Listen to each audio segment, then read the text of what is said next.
Did everybody get your paperwork? If you didn't, I put it right on the end there. I'm sorry. It is a little warm in here, isn't it? Chapter 14, Kingdom Torn in Two this week. Let's talk about kind of how we got to where we are. There have been, at this point, 3 generations of kings. We had Saul, which was the first, David, and Solomon. What did God warn the people of through Samuel? What did he warn them? If they asked for a king, if they had a king, he warned them. What did he warn them?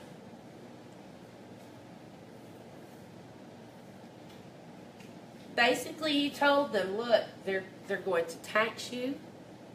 They're going to make slaves of you. They're going to rely on military strength and not me. Your sons and your daughters will become caught up as a result of that in this. He warned them what would come of having a king when they asked for a king. Has all of that happened? Every bit of that has unfortunately happened. Tonight, beginning with Rehoboam, we will see the country descend into what will be 200 years of civil war, and it will never again be a united kingdom as a result. We'll talk first about seeking counsel. One of the important, messages for us this week was about counsel and godly counsel. If you'll open up to 1 Kings 12, we're going to look at verses 1 through 14.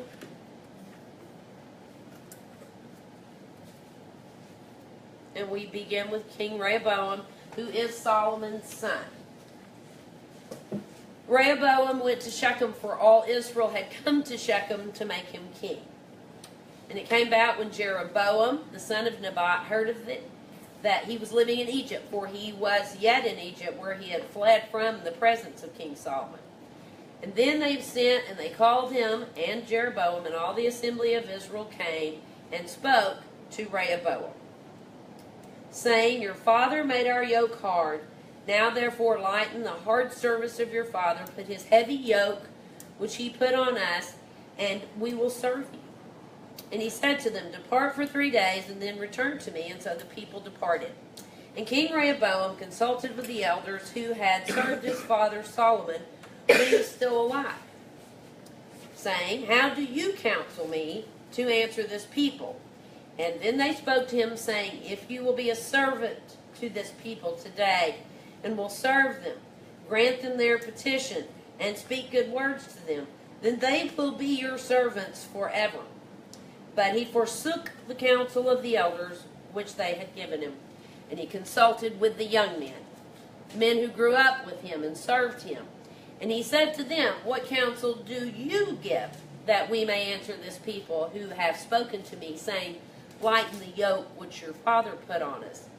And the young men who grew up with him spoke to him, saying, thus you shall say to this people who spoke to you, saying, your father made our yoke heavy, and now you make it lighter for us. But you shall speak to them, my little finger is thicker than my father's loins. Whereas my father loaded you with a heavy yoke, I will add to your yoke. My father disciplined you with whips, I will discipline you with scorpions. And then Jeroboam and all the people came to Rehoboam on the 3rd day, as the king had directed, saying, return to me on the 3rd day. And the king answered the people harshly, for he forsook the advice of the elders which they had given him.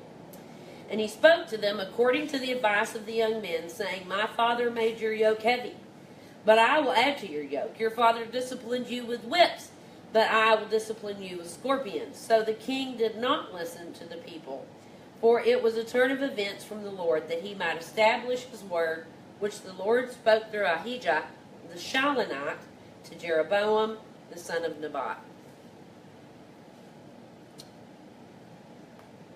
Poor counsel.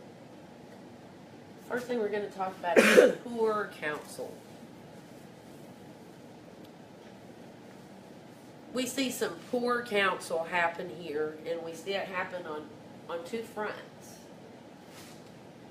The first is Rehoboam chose to listen to poor counsel because he had good counsel, but he rejected it. He had godly counsel, but he rejected it. Instead, he chose to hear poor counsel. Why would you do that? Why would you do that? He went first to his father's counselors. He went there first. Yeah, but the other men he grew up with, and they followed him. He's afraid the people wouldn't receive. Have you watched people do this? Maybe you've done it yourself. I know I haven't points in my life. They're not looking for counsel, they're looking for affirmation. And so they'll shop counsel until they find affirmation. I don't want to hear what I need to hear. I'm waiting for somebody to tell me what I want to hear, and then I'm going to go with that. Because that's what I intended to do in the first place. A poor way to seek counsel is to look for affirmation. So he set himself up by choosing, instead of hearing godly counsel, he chose to pursue affirmation. The second is, and I listed Job's friends as another good example of this, is to seek counsel from someone who has an agenda or a motive. Because if I go and talk to someone who has an agenda or a motive, they're going to tell me what they want me to do. Not what I should do, not what I need to do, but what they want me to do. If you ever asked for counsel and realized about halfway into it, these people have a motive or an agenda. This is not about what they think God is, directing me to do or what God would lead me to do. This is about what you want me to do. You have a motive or an agenda. Those young men who were around him had an agenda of puffing him up and stroking him and wanting him to bring power to himself and to wield power. Why? Because they were right there surrounding him. That benefited them. Job's friends, and I always say I use that term loosely because this was not good counsel that his friends came to him with. They kept telling him over and over, well, you've clearly done something. We just don't know what you did. You've hidden it. But God knows what you did, and now you're paying. They had an agenda. They wanted to see Job fall. They had an agenda. None of them had godly wisdom. You didn't hear any of them tell him, oh, well, surely Satan has been in God's presence and is asked to sift you, and God's going to be glorified through this. Didn't hear that out of anybody's mouth. No. Why? They all had counsel, and they had pages and pages of it. If you've read Job, it was not godly counsel, but they had an agenda. We need to be careful when we're seeking counsel that we don't, one, just go looking for affirmation, what we already want to hear, and two, that we don't go to people who might have a motive or an agenda. That's a poor way to pursue counsel. The second would be godly counsel, and let's look at Proverbs 13:10. And this really kind of reiterates what I just said.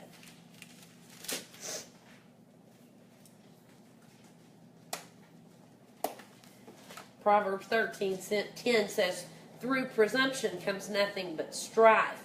And yours may say pride. There's several different words that they use there, depending on the translation that you have.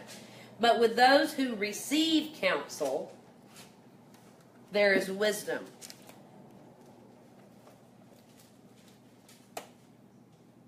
godly counsel, I have to be ready to receive it. Therein lies the problem. Rehoboam got godly counsel. He got that from the older counselors who'd served under his father. He got godly counsel. He didn't want to hear it. He didn't want to hear that. He was not prepared to receive it, to receive godly counsel. I have to be humble enough to hear and receive godly counsel. A really good example of that would be David and Nathan. Do you remember when Nathan had to go confront David and tell David, you know, God has judged you for what you've done? And David heard it and he received it and he repented. There were still consequences. There always is. There's still consequences. But David was humble enough to hear it and to receive it, even though he certainly did not want to hear that judgment on himself. It takes a humble heart to be ready to receive godly counsel when it may not be what you want to hear. Culturally, we have a bent to disregard the wisdom of older people, and that is much to our shame and much to our loss. Eastern cultures do much better at that, at venerating their elders and the wisdom of the elders and going and seeking out direction from the elders. But our culture is such that, you know, what we tend to do is think, oh, well, they're just old. They don't know. They're so out of touch. They're not up on what everybody's doing. But that's not how we do it anymore. And they don't want to hear it, particularly from their elders. And that's most unfortunate for us. And we lose the benefit of a lot of wisdom because we don't seek out. I don't want to mislead you. Not everyone that's older has godly wisdom. I know some older people that I would never ever seek their counsel. But there are godly people that are my elders that I do seek godly counsel from. And they've been around the block a time or two, and they've seen things I haven't seen, and they've gone through things I haven't gone through, and they have great wisdom for us if we will seek it out. But I have to be ready to hear it and ready to receive it. I gave you several instances there. I won't read them tonight in the interest of time, but Moses was really good at seeking godly counsel. He learned early on in his ministry that he was facing situations he'd never been in. And just in the administration of this vast nation of people who he quickly became responsible for, that he could not do it all. And that he was going to have to learn how to delegate, and he was going to have to delegate wisely. And of all, his father-in-law was good counsel for him in that, actually. A godly person can be humble enough to hear godly counsel when it's not necessarily what you want to hear. Talk about idolatry. That was another predominant theme this week. And I liked the word insidiousness. The last time I taught this, somebody kept asking me, how do you spell that? Where did you even get that word? I don't know. I think I grew up hearing the word insidious. I don't know where that came from. But it is. Idolatry is insidious. Why? Because it's sneaky and it's pervasive. Once it gets in and it gets a foothold, it happens to us before we know it, and then it will really run us way off in the ditch. Let's look at 1 Kings 12:25. We're going to talk about Jeroboam. Jeroboam built Shechem in the hill country of Ephraim, and he lived there, and he went out from there, and he built Penuel. And Jeroboam said in his heart, now the kingdom will return to the house of David. If this people go up to offer sacrifices in the house of the Lord at Jerusalem, then the heart of this people will return to their Lord, even to Rehoboam, king of Judah. They'll kill me, and they'll return to Rehoboam, king of Judah. So the king consulted, there's that word, and made 2 golden calves. And he said to them, it's too much for you to go up to Jerusalem. Behold your gods, O Israel, that brought you up from the land of Egypt. And he set one in Bethel, and the other one he put in Dan.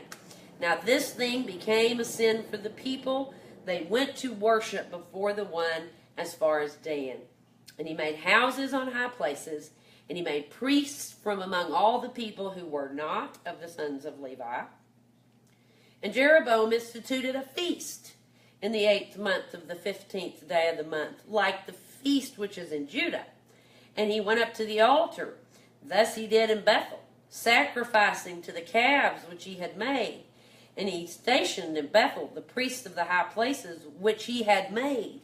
And then he went up to the altar which he had made in Bethel on the 15th day, on the 8th month, even in the month which he had devised in his own heart. And he instituted a feast for the sons of Israel. And he went up to the altar to burn incense. Behold, there came a man of God from Judah to Bethel by the word of the Lord, while Jeroboam was standing by the altar to burn incense. And he cried against the altar by the word of the Lord. And he said, O altar, altar, thus says the Lord, behold, a son shall be born to the house of David, Josiah by name, and on you he shall sacrifice the priests of the high places who burn incense on you, and human bones shall be burned on you. And he gave a sign the same day, saying, this is the sign which the Lord has spoken. Behold, the altar shall be split apart, and ashes which are on it shall be poured out. And it came about, when the king heard the saying of the man of God, which he cried against the altar in Bethel, that Jeroboam stretched out his hand from the altar, saying, seize him. But his hand, which he stretched out against him, dried up. He could not draw it back to himself. And the altar also was split apart, and the ashes were poured out from the altar according to the sign which the man of the Lord had given by the word of the Lord. Wow. Let's do a little rewind. Do you remember why Jeroboam came to be in Egypt when this whole story started? When Rehoboam came to the throne? He went to Egypt because he got in a hurry to get the throne. He got sideways with Solomon because he confronted Solomon about idolatry and building high places. What happened? He doesn't even. He fled. What happened? He went against This guy, this very man, Jeroboam, who confronted Solomon about idols and high places, Nixon. the minute he gets some power, what does he do? Makes idols and high places. How far he fell. How far he fell. How does that happen? How does this happen? How is it that we can see idols in other people's lives, but we can't see it in our own? How does that happen?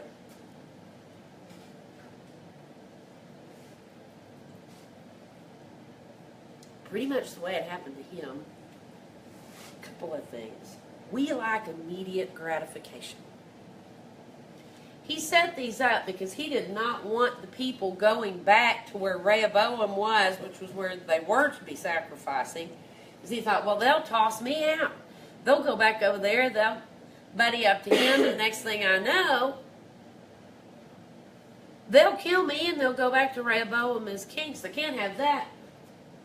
I need to make me some altars right here. And I need something for them to worship. Golden calves. Where have we heard that before? Aaron. Moses. What happens? Moses is up on the mountain. And the people say, he's been up there hanging out with God for like ever. Let's build a calf. We'll just worship it. And by the time Moses comes down, there's the golden calf. We like immediate gratification.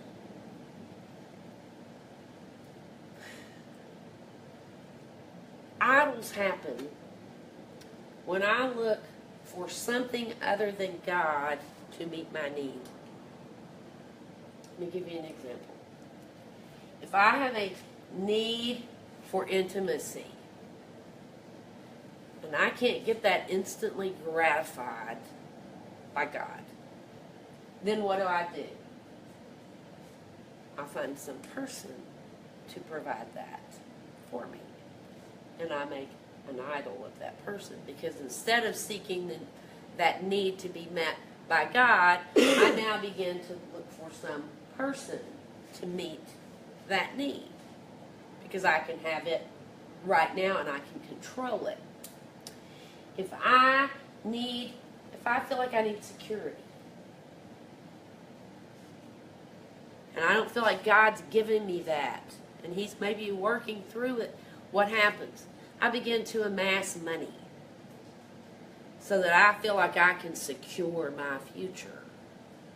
So now my money becomes an idol that I've used to meet a need that I should have been getting met in God.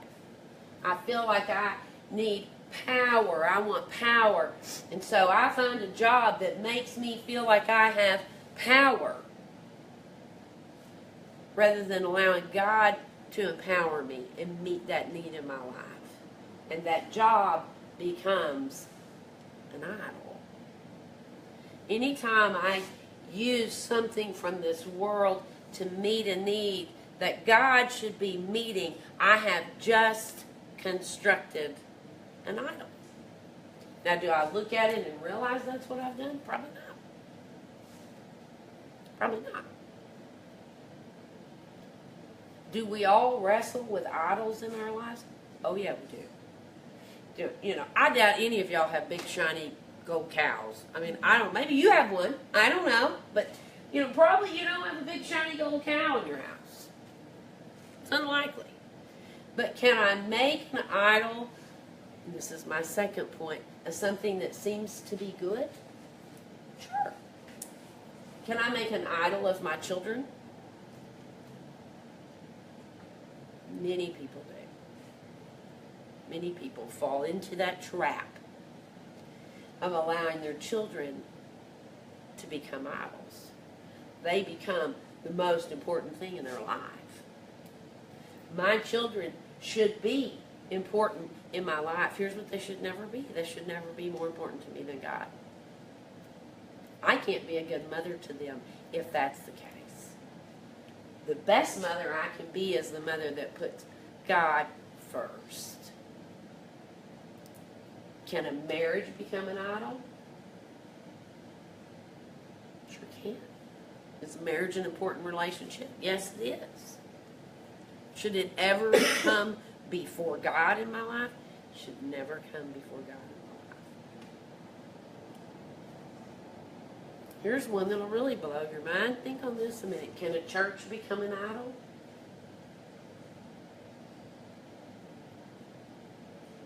It sure can. It sure can. When what happens with the physicality of the building becomes something that I'm willing to split with a brother or sister over, I just made an idol out of that. Because there should be nothing about the physicality of that building that is worth disturbing the unity of the body. I can make really good things into idols if I'm not careful about where they are in my life as far as my priorities, and if I'm not careful about using them to meet a need in my life that in fact God wants to meet.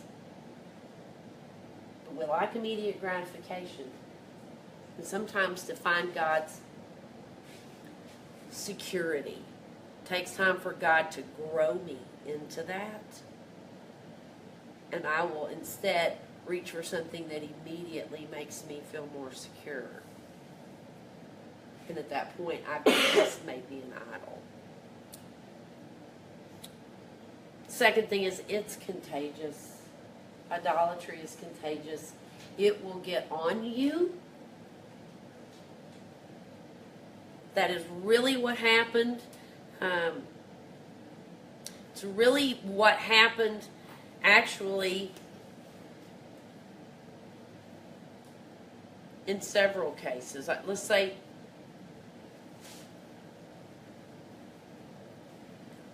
how did Asa get in trouble? Do you remember? Because he started out wholly opposed to idols. He purged the country of idols. He got into trouble because he got scared, and so in the interest of protection and security, he made an alliance. He made an alliance. And that alliance brought with it idolatry. And at the end of his life, what we see is Asa has descended into idolatry. Can alliances with the world trip me up where I become caught in idolatry? Can. Can. A job. Can a job put me in a situation where I can easily slip into idolatry? I promise you it can. Yes. I promise you it can. Because it will require me to try to make some compromises that I know I don't need to make. And if I'm not careful, I can look up and I've made an alliance which is going to pull me right into idolatry. I have to be very careful about alliances that I enter into, because if they embrace idolatry, I have placed myself in a very precarious and vulnerable situation where I look up and I'm right there with them. Solomon's wives, they didn't leave a question there. It's expressly stated that Solomon fell into idolatry because of his wives. It's expressly stated that the way that he became involved in idolatry was because of his wives. Can my association with other people place me in a situation where I look up and I'm practicing idolatry? Can. We understand telling our kids, and they'll say, well, I was with them, but I wasn't doing it. They were doing it. I was just with them. And the next word is yet, because maybe you weren't doing it yet, but you keep hanging out with them. You will be. You will be. Why? Because we understand the power of associations. We understand how the more you're around someone, the more infected by whatever it is you'll be. I mean, and then, the converse of that is, if I surround myself with godly people, then I will be in a place where I'm more likely to grow and where I'm more likely to be faithful, because I have encouragement and support, and I have people who will watch out for me, But our associations can place us in very vulnerable places where we look up and we've begun to fall into idolatry. We have to be careful. Should I shun people that are lost? I should never shun. Jesus came to seek and to save the lost. And we need to do the same thing. Does that need to be who I surround myself with constantly? It does not. And do I need to go with them places where they go and do things they should not do? No, I don't. Because I'll look up and guess what I'll be doing? We have to be careful about the close relationships, people that we let close to us, that they are godly people that will certainly not influence us to slide into idolatry, but rather people that will hold us accountable. You know, and people kind of get creeped by that word accountability, you know. Accountability is a good thing. It's a safe thing. You know, I always equate it with this. Remember when you're in kindergarten? Did y'all have a little buddy system, you know? There was safety in numbers and you always had to hold somebody's hand. Did y'all, I mean, am I that old? Did y'all do that too? Yeah, I did that. We need that. We don't really ever get too old to need that. We need somebody who keeps up with us, keeps an eye on us, watches out for us, holds us accountable, and is not afraid to tell us if I'm in a place where they think that I should be worried or concerned. That's part of having godly counsel, is that accountability. You know, if you don't have someone like that in your life, I encourage you to find these people in your life to surround yourself with. You know, 2 or 3 people like that, man, that is a safety net that you just can't beat. Is 2 or 3 people that you are completely transparent with, completely vulnerable and open with, who will hold you accountable. And we need that. And if you don't have that, begin to look for that. Ask God to lead you to those people who could be that for you in your life. And, you know, it's a reciprocity thing. You do the same for them. So it's not like they're just watching you. You're looking out for each other. You know, we're taking care of each other. That's our job. That's part of the function of the body.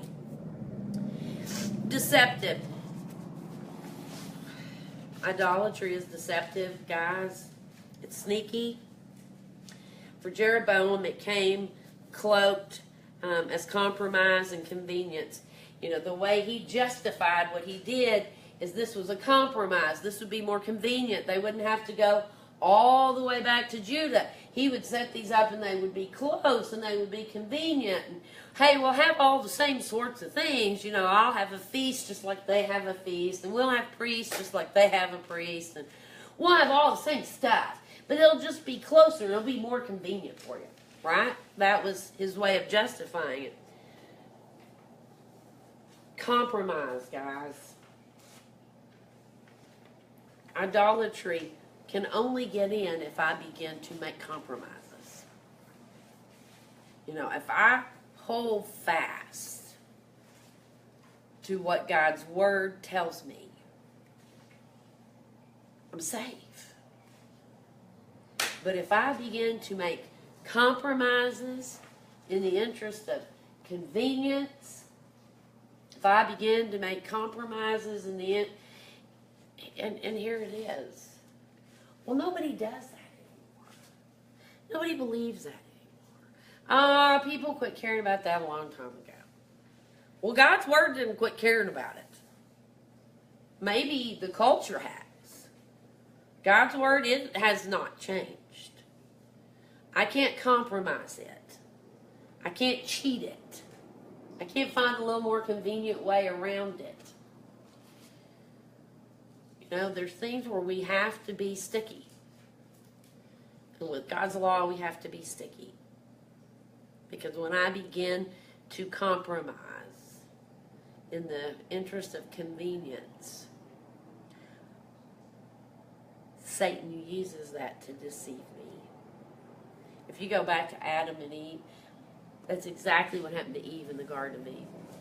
He started playing around with what God really said and what would really happen. And he deceived Eve. Make no mistake, she heard what she wanted to hear. But he did play around with what God said. And did God really say that? And, well, that won't really happen. Very deceptive, twisting ever so slightly God's Word. And it is in those moments that we decide to compromise that idolatry will sneak in. Look at Luke 14:26. Because this is, I think, a verse that I've had people ask me about this. And I think this week is the perfect time to talk about.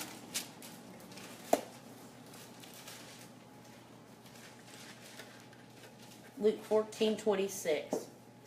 If anyone comes to me and does not hate his own father and mother and wife and children and brothers and sisters, yes, even his own life, he cannot be my disciple. Well, that just seems harsh and unrealistic, doesn't it? That I should have to hate my father and mother and children. What he's saying, if you allow anything to come before me, you can't be my disciple. Anything. Not even your spouse, not even your children, not even your parents who I've told you to honor. No, if you allow anything to come before me, you cannot be my disciple. That's no compromise. That's no compromise. I must come first. What's the first commandment? I am the Lord your God, and you shall have no other gods before me. That's the very first commandment. Why? Because if I don't believe that, I'm not going to do the other 9 anyway. If I'm willing to let anybody come before him, I'm sunk. He has to be God, and he has to be God alone, and he has to come first. And he's not willing to compromise with me on that. Not for my convenience, not for your convenience, not because the culture's changed. He has to come first. His law has to come first, regardless. But it is sneaky. Idolatry is sneaky. We have to be very alert and tenacious because we are prone to it. The divisiveness of disobedience.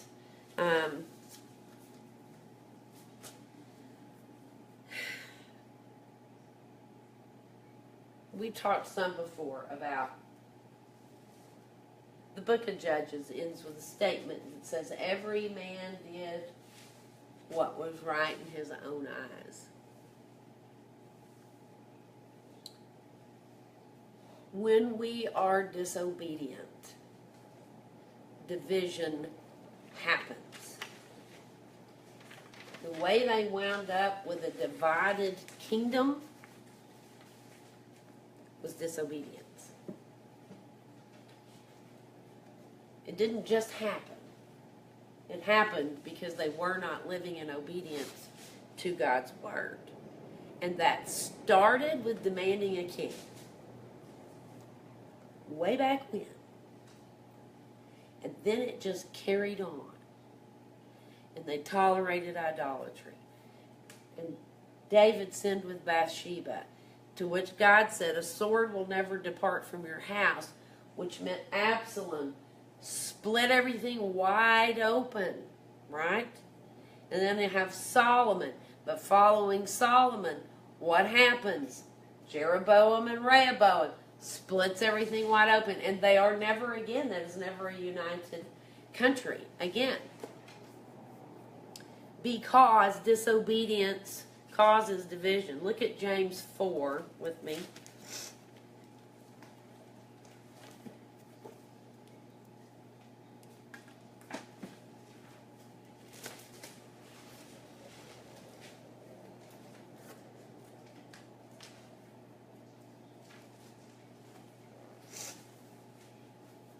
What is the source of quarrels and conflicts among you? Is it not the pleasures that wage war against your members? You lust, you don't have, so you commit murder. You're envious, you can't obtain, so you fight and you quarrel. You do not have because you do not ask. You ask, you do not receive because you ask with wrong motives so that you may spend it on your pleasures. You adulteresses, do you not know that friendship with this world is hostility to God? Therefore, whoever wishes to be a friend of the world makes himself an enemy of God.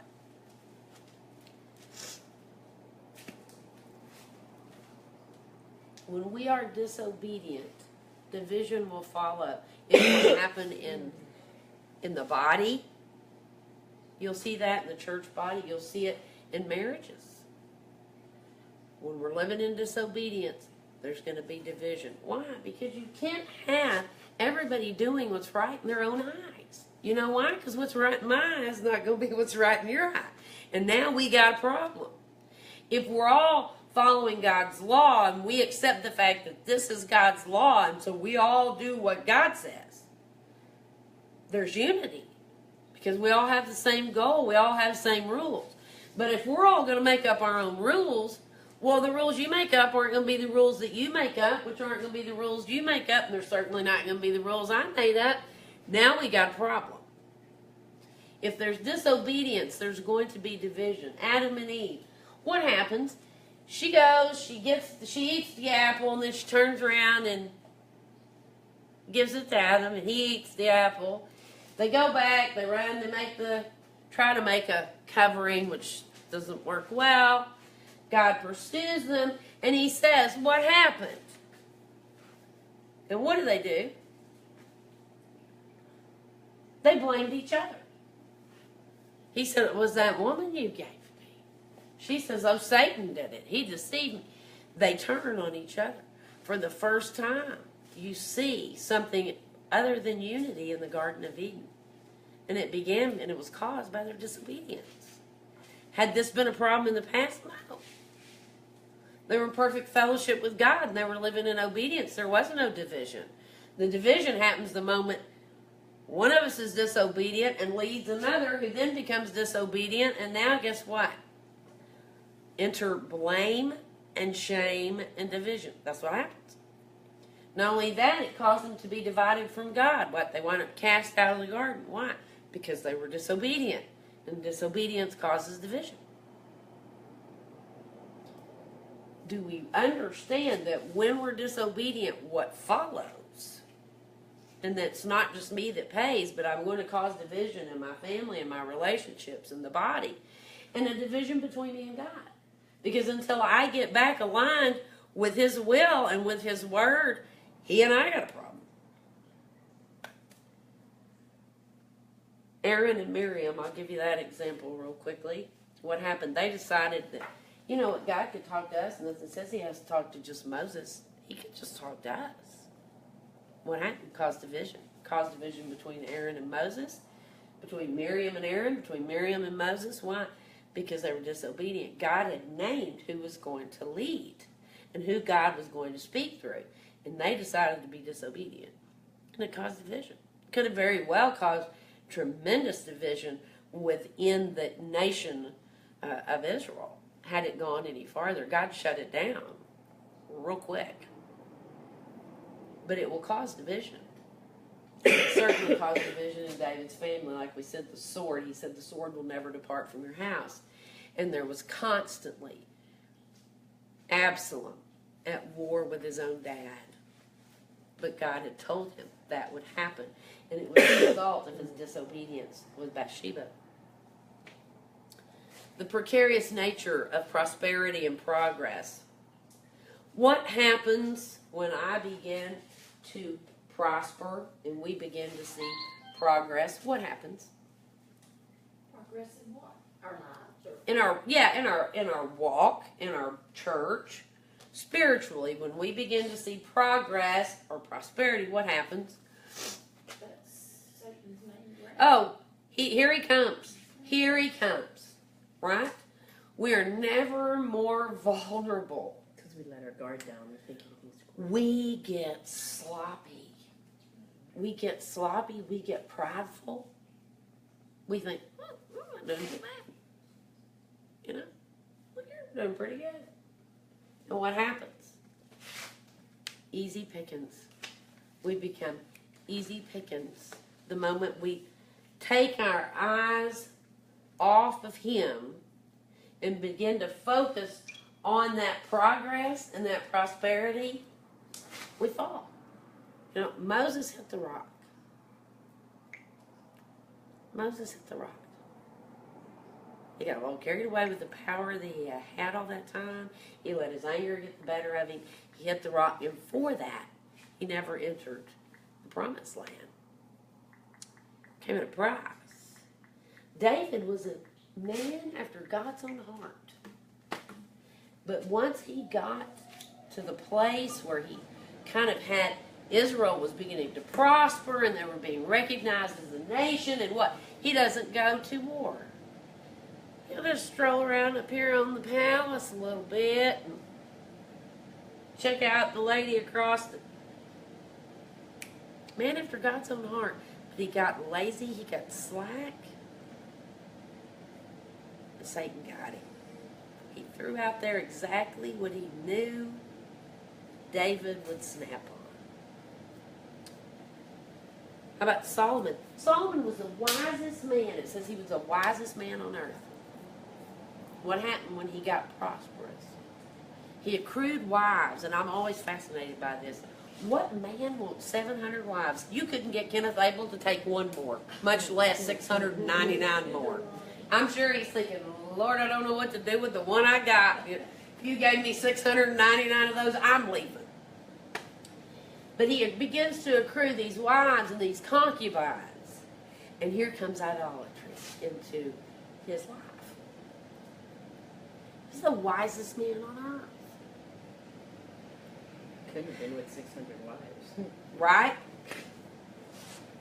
Here's what I'm telling you. If Moses and a man after God's own heart and the wisest man on earth could not escape prosperity and progress, we need to sharpen our game.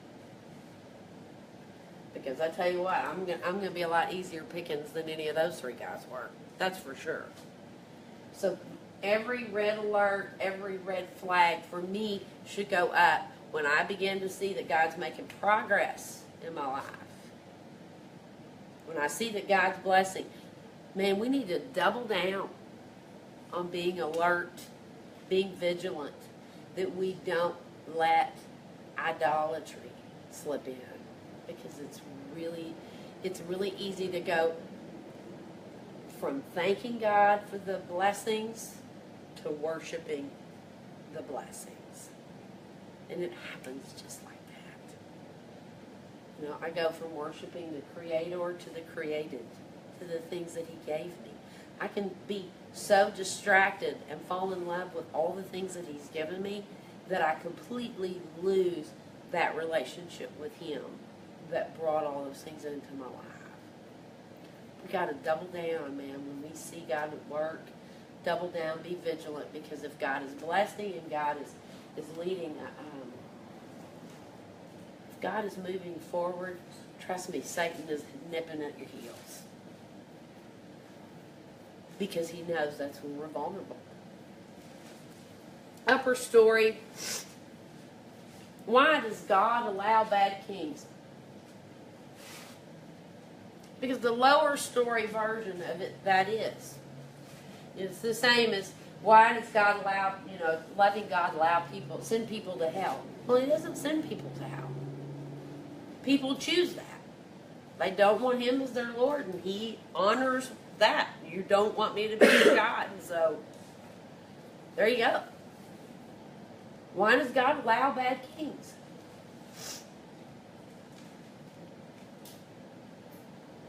Allows. I mean, He could stop it from happening, right? Why didn't He just strike Jeroboam dead? Smite the almighty smiter. He could. Why doesn't He? We have free will.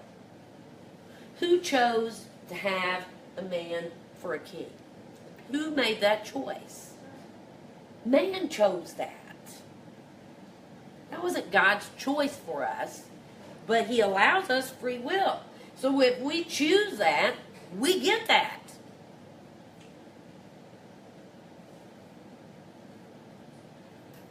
Could God intervene? He can. And He may. But if He doesn't, who chose them? Who empowers them? We choose that. We have free will. And the whole freight train of bad kings that we see progress through the book of Kings. And it is it not?